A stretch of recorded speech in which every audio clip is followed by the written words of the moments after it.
ओम शांति। आज का वरदान, अकाल तख्त और दिल तख्त पर बैठ सदा श्रेष्ठ कर्म करने वाले कर्म योगी भव। अकाल तख्त और दिल तख्त पर बैठ सदा श्रेष्ठ कर्म करने वाले कर्म योगी भव। कर्म योगी बनने का बाबा ने आज हमें वरदान दिया। बाबा ने वरदान को एक्सप्लेन किया। इस समय आप सभी बच्चों को 2 तख्त मिलते हैं। इस समय आप सभी बच्चों को 2 तख्त मिलते हैं, एक अकाल तख्त, दूसरा दिल तख्त। लेकिन तख्त पर वही बैठता है जिसका राज्य होता है। तख्त पर वही बैठता जिसका राज्य होता है। जब अकाल तख्त नशीन है तो स्वराज्य अधिकारी हैं, और बाप के दिल तख्त नशीन है तो बाप के वर्षे के अधिकारी हैं, जिसमें राज्य भाग्य सब आ जाता है। कर्म योगी अर्थात दोनों तख्त नशीन। ऐसी तख्त नशीन आत्मा का हर कर्म श्रेष्ठ होता है, क्योंकि सब कर्मेंद्रियां लॉ और ऑर्डर पर रहती हैं। बाबा ने आज हमें कर्म योगी बनने का वरदान दिया, लेकिन उसके लिए बाबा ने 2 स्थितियां हमें बताई हैं। एक तख्त बाबा ने बताया अकाल तख्त, और दूसरा बताया दिल तख्त। तो बाबा ने कहा ये 2 तख्त तुम बच्चों को मिलते हैं, लेकिन इन दोनों ही तख्त पर बैठने से पहले बाबा कहते हैं इन पे बैठता वही है जिसका राज्य होता है, जो अधिकारी की स्मृति में होता है। तो बाबा ने कहा जब आप अकाल तख्त नशीन हैं तो अकाल तख्त पे बैठना या अकाल तख्त नशीन बनना माना मुझ आत्मा को ये स्मृति है कि मैं कौन हूँ।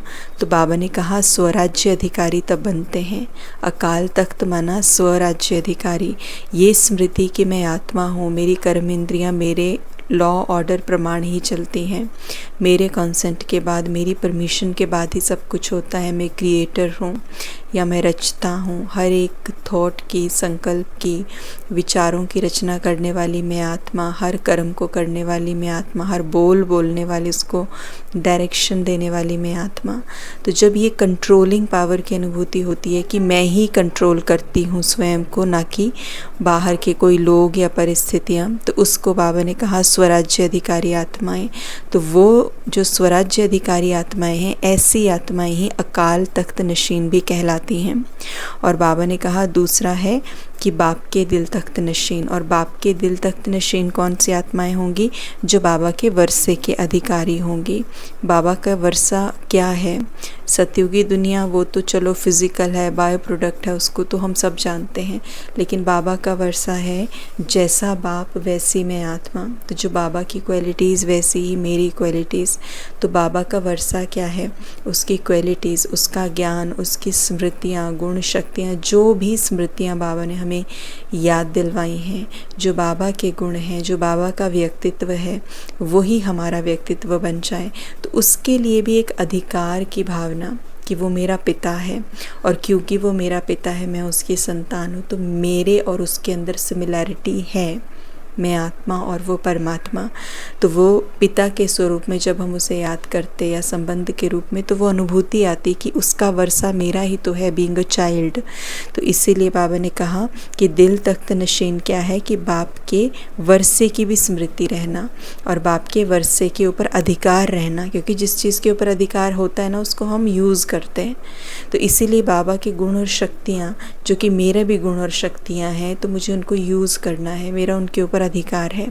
तो बाबा ने कहा जो आत्मा अकाल तख्त होती, वो बाप के दिल तख्त नशीन होती है, तो वो आत्मा स्वतः कर्मयोगी बन जाती है। उसको हर कर्म को करते हुए जब वो इसी स्मृति में रहेगी कि मैं कौन हूँ, मैं किसकी हूँ, मेरा अधिकार क्या है, मेरी रोल्स रिस्पॉन्सिबिलिटीज़ क्या हैं, तो डेफिनेटली वो आत्मा कर्मयोगी होगी और उसकी सारी कर्मेंद्रियाँ लॉ और ऑर्डर प्रमाण चलेंगी। स्लोगन, जो सदा स्वमान की सीट पर सेट रहते वही गुणवान और महान है। जो सदा स्वमान की सीट पर सेट रहते वही गुणवान और महान है।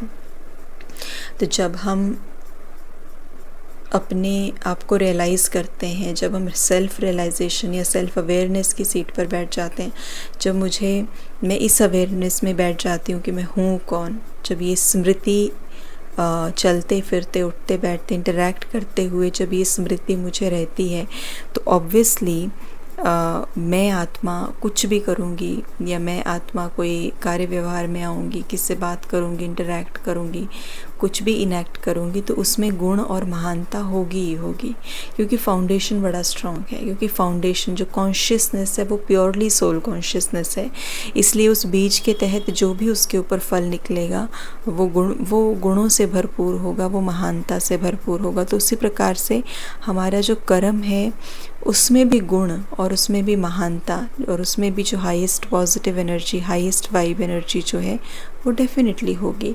शुभ भावना, शुभकामना होगी, क्योंकि देवभान की बदबू नहीं है उसमें। अवेयरनेस है दैट हु एम आई। तो स्वमान यानी कि सेल्फ रियलाइजेशन, खुद को हम रिस्पेक्ट दे रहे हैं दैट हु एम आई। तो उस रिस्पेक्ट को सस्टेन कर रहे हैं याद रखते हुए कि मैं आत्मा सुख स्वरूप, शांत स्वरूप, या सिंपली मैं एक शुद्ध आत्मा, पवित्र आत्मा। ऑब्वियसली जब हम खुद की स्मृति को बरकरार रखते हैं तो देवभान जो है हम पे हावी नहीं होता। ओम शांति।